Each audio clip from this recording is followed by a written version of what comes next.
the Locked On Podcast Network, your team every day.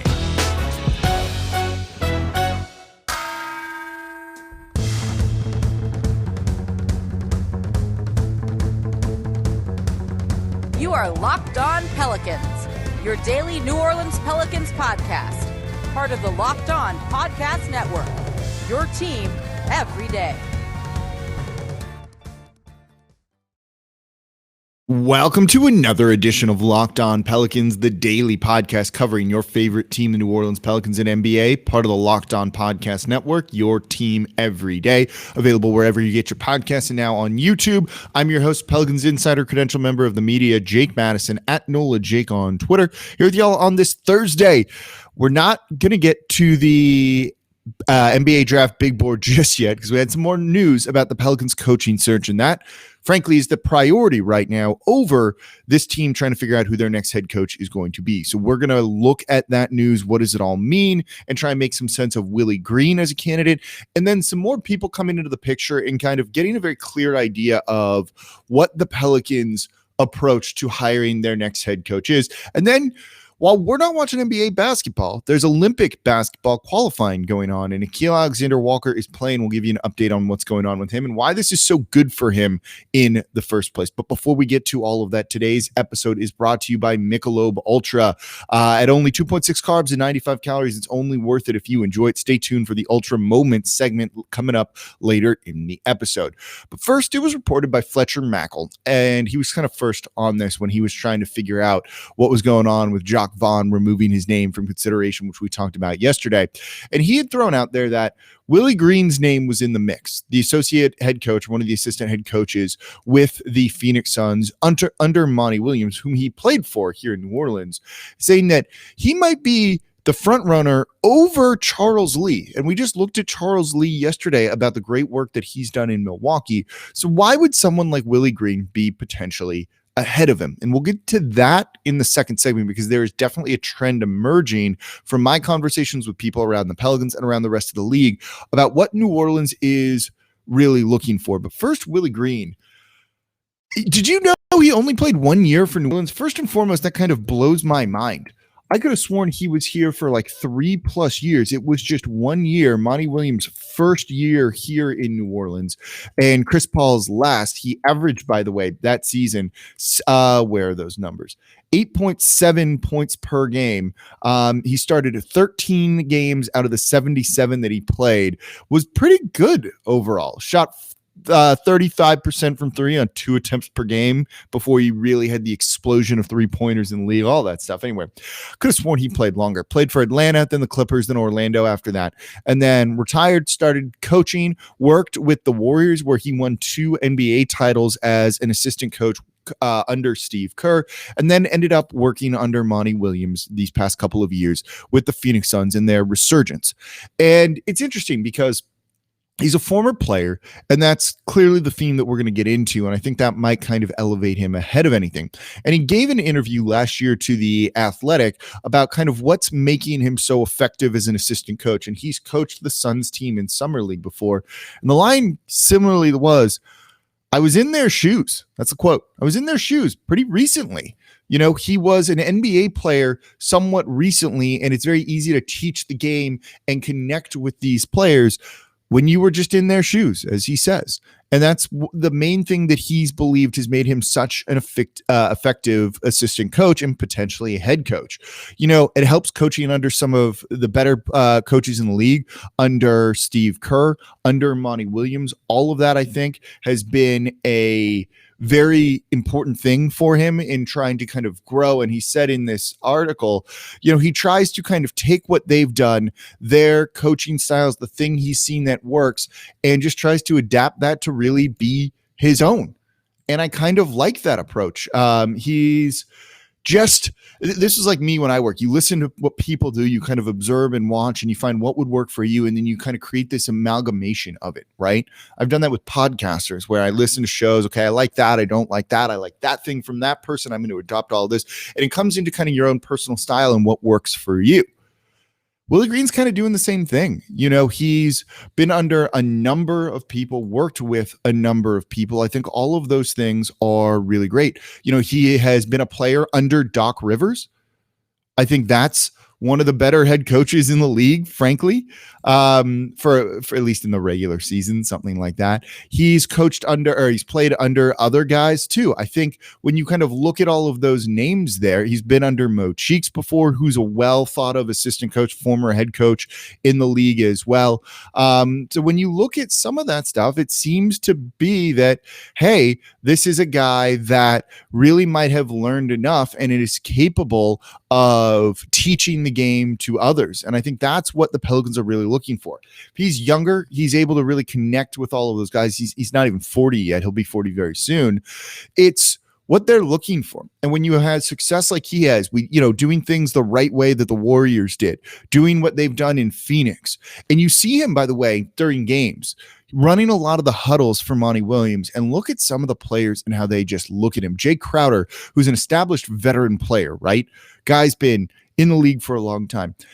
Go back and try and, if you can rewatch some of these games, go look at how Jay Crowder is just staring at Willie Green, completely listening to everything that he has to say. It says a lot. Like, it really does, I think, say a lot about what's going on with his ability to connect with others. He also played under Jacques Vaughn, by the way, which I think is kind of funny too.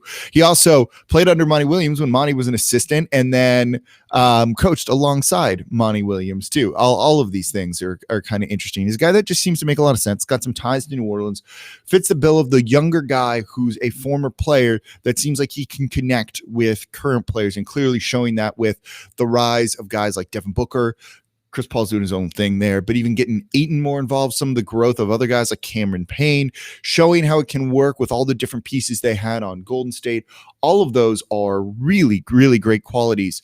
And he's fitting the biggest thing, connect with the players, especially with being able to relate to them, maybe more so than some of the other guys that they're interviewing.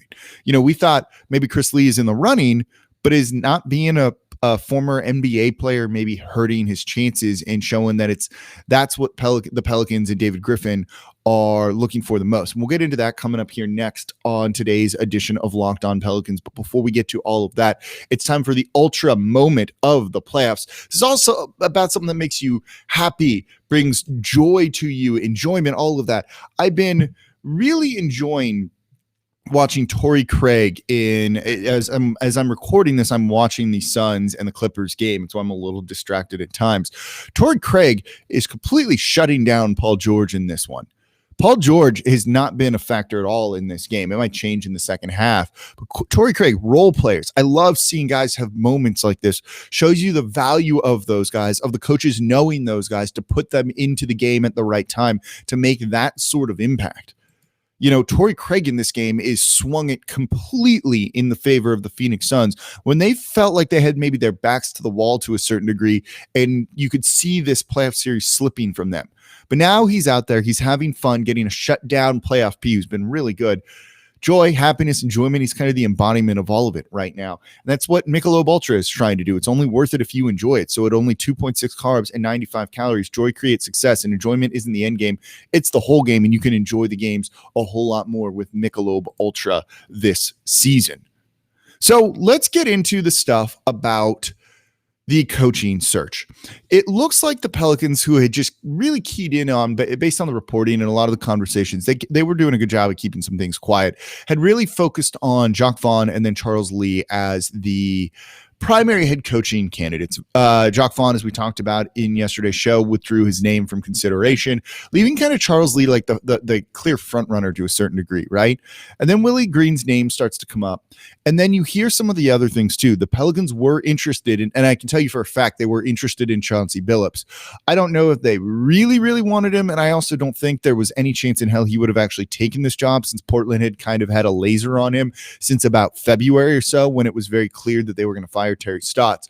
But they were interested in Chauncey Billups, and they spoke to him to some degree. I don't know quite if he actually interviewed for the position, but there's a theme here in Jacques Vaughn, in Willie Green, in Chauncey Billups. All guys that are former players that can connect with other NBA players. Charles Lee played abroad in Europe. That's a good quality to have, but not quite the same as being an NBA player and going through what NBA players go through. And so with Willie Green's name coming up, and maybe he's the front runner, maybe not, kind of knocking Charles Lee down a little bit, to a certain degree, you've got to wonder, though, if that's the main criteria that the Pelicans are looking for. Clearly, it didn't work out with Stan Van Gundy, who would throw the team under the bus, tried to be that like kind of authoritarian figure, the disciplinarian, and it didn't work. You need someone that just can read a room better and understand it. And there's a quote from Nate McMillan about how he's adapted and changed his he's an old school coach a lot of the time, but he's adapted to his team a little bit more and been able to read the room. I'm going to read you this quote. Quote, yeah, there's been some times when I would have said some things and challenged my team and been really hard on them. But times have changed. A lot of times when I'd have done that kind of thing, I regretted it because the next morning when you watch the tape, sometimes it wasn't as bad as you felt during the game. So I've held back my comments after the game. One of the first coaches, Bernie Bickerstaff, used to do that. One of my first coaches, Bernie Bickerstaff, used to do that. He never said anything good or bad after a game. He'd wait until the next day. Frank Vogel was the same way at Indiana. This group in Atlanta is such a young group, and the player you envision leading this team, Trey, is a really young player. I have kids. I'm coaching younger guys. The shouting, the yelling, the negativity, it just doesn't work anymore. So I've adapted. Get me a coach that thinks like that for this Pelicans team. And you'd be willing to bet a former player is going to understand that. That's not what Stan Van Gundy did. He threw the team under the bus. Again, deservedly so, right? Like he wasn't wrong about the things he said about this team after games. They didn't defend. They did all of this other stuff. It's not, they weren't good.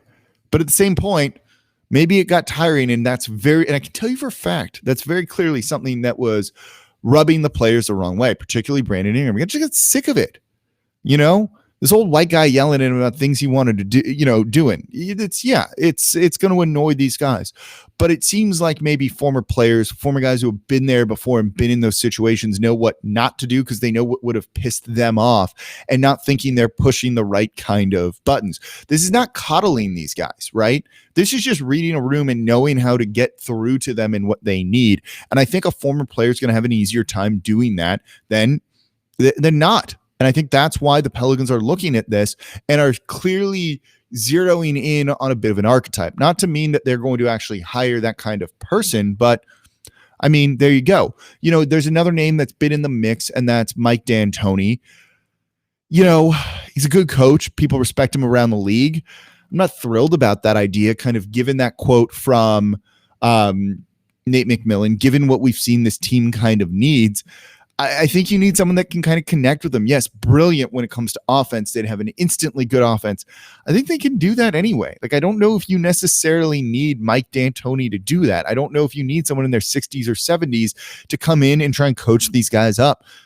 I don't think you need someone to be, Uncle Al or their best friend to them too. But I think you need someone who might be able to read the room a little bit better and have an easier time connecting to them. And I'm not saying that D'Antoni wouldn't be able to do all of that. I definitely think there is ways that he could, but man, it's just, you feel like that would be the wrong way to go given what Stan Van Gundy did, given that you don't want what Alvin Gentry gave you, and you're trying to kind of shoot that gap right through the middle, thread the needle. And it seems like one of the former players would be the best way to go about it. But look, ultimately the most important thing is get someone that Zion's going to be happy with. Like truly, that's maybe actually the number one criteria. Jason Kidd's not a good head coach, right? And he comes with baggage issues too, but he's not a good head coach. He's failed in 2 stops, yet they still hired him because it's who Luka wanted. And it'll be fine. It'll be fine, right? He'll be fine there. He's not going to be a good coach probably, but it will be fine. They got the guy that's going to make their star player super happy. Sometimes that's the most important thing that you need to do. And I think, to a degree, that's kind of the important thing here too in New Orleans that they need to really start to think about and start to look at. And I think all of those players can come in and make a pretty good impression on Zion and be someone that he would feel comfortable with. I have no doubt that when he heard Chauncey Billups was maybe in the running for this job, he was really excited. It's probably a guy he grew up watching. It's a guy who's a borderline Hall of Fame player who has been a finals MVP. That's going to carry a lot of cred, I think, with Zion and some of these other guys, even if he's got baggage issues too and other things like that. But that's probably a name that Zion was like, Oh, okay. I can see that. He probably actually feels that way to a degree about D'Antoni too. I'd be willing to bet, just given his offensive reputation. But you still also need to kind of find the right balance on everything. And one of these former players, or Charles Lee, who's got playing experience too, I think really fit that bill, and all could be pretty good hires for the Pelicans when they ultimately finish this coaching search. But we've talked a lot about the coaching search the past couple of days. I want to talk a little bit more about Nickeil Alexander-Walker, a guy that we're all going to have eyes on as maybe the most improved player for the Pelicans next year. He's playing basketball right now for Team Canada, and he's playing pretty okay. So we'll talk about that coming up here next in today's episode of Locked On Pelicans. But before we get to that, this episode is brought to you by rockauto.com. With the ever-increasing numbers of makes and models out there, it's impossible for your local chain auto parts store to stock all the parts you need.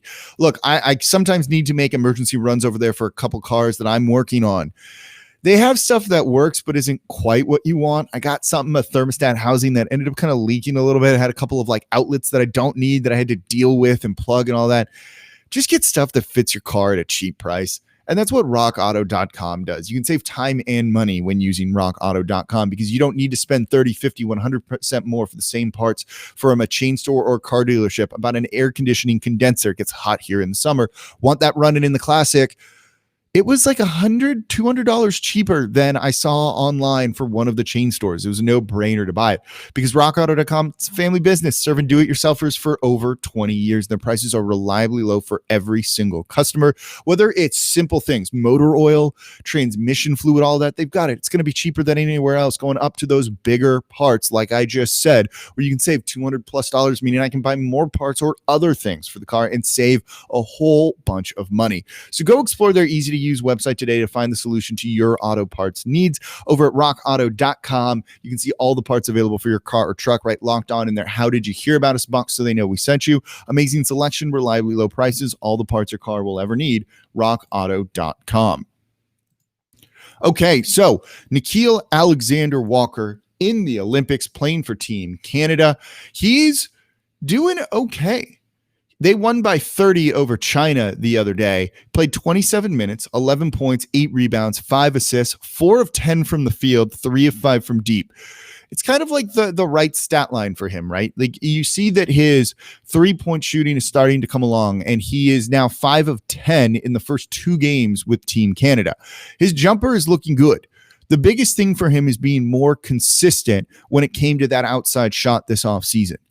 Getting that in more of a rhythm and not having 1 of 6 games, 1 of 5 games, things like that. You go 3 of 5, I'm going to start to feel much better about you as a role player on this team and a spot starter, potential starter, depending on how things shake out in the offseason with Lonzo Ball for New Orleans. I think he's a guy that we're all looking to really make a big leap in his 3rd year.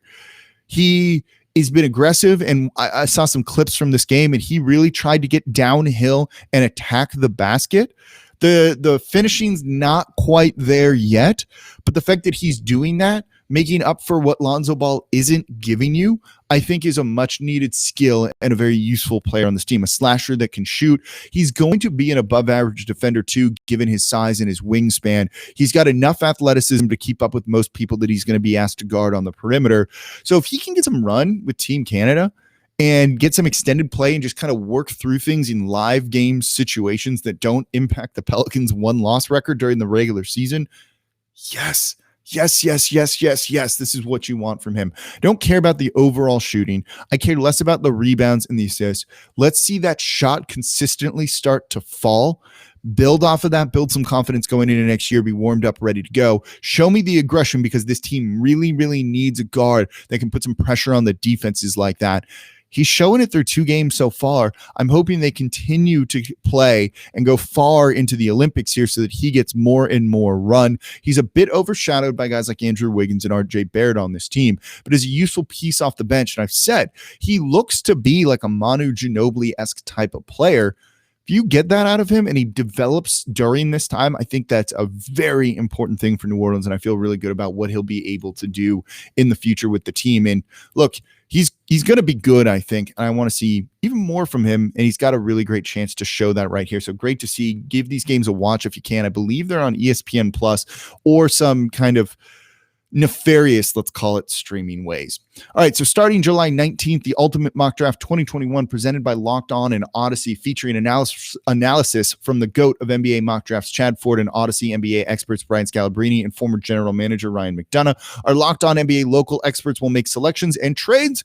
Probably going to be looking to trade that 10th pick for your favorite basketball teams throughout this week-long special event. Search the Ultimate Mock Draft 2021 on the new Odyssey app or wherever you get your podcast. Odyssey is your home for all the sports, podcast, music, news that matter to you. That's Odyssey, AUDACY.